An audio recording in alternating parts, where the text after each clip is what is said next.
جو بھی آپ نے کوئی چیز قسطوں پہ اٹھائی ہے، چاہے وہ گاڑی ہے یا آپ نے مکان لیا ہے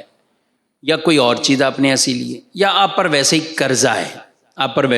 قرضہ ہے، تو جب آپ زکوٰۃ کی ادائیگی کریں گے تو یہ چیزیں اس میں سے مائنس ہو جاتی ہیں۔ مثلاً آپ نے 20 لاکھ کی گاڑی لی ہوئی ہے اور آپ کی 5 لاکھ روپے گاڑی کی طرف جا چکے ہیں، 15 لاکھ آپ کو مزید ادا کرنے ہیں، تو اب 15 لاکھ کے آپ مقروض شمار ہوں گے کہ آپ پہ قرضہ ہے 15 لاکھ۔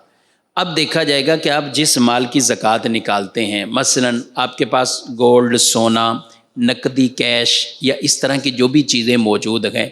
آپ نے سارے اماؤنٹ کو شمار کیا تو یہ سونا، کیش، پرائز بانڈ یہ بن گیا بھائی 20 لاکھ کا، یہ 25 لاکھ کا یہ بن گیا۔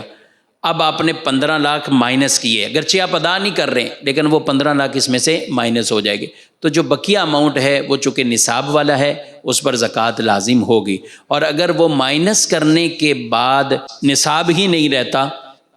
تو پھر آپ پر زکوٰۃ لازم نہیں ہوگی۔ یہ چاہے مکانوں کی قسطیں ہیں یا کوئی اور ہیں، اس میں یہی حکم ہے کہ یہ چیزیں مائنس ہوں گی، قسطیں مائنس ہو جاتی ہیں۔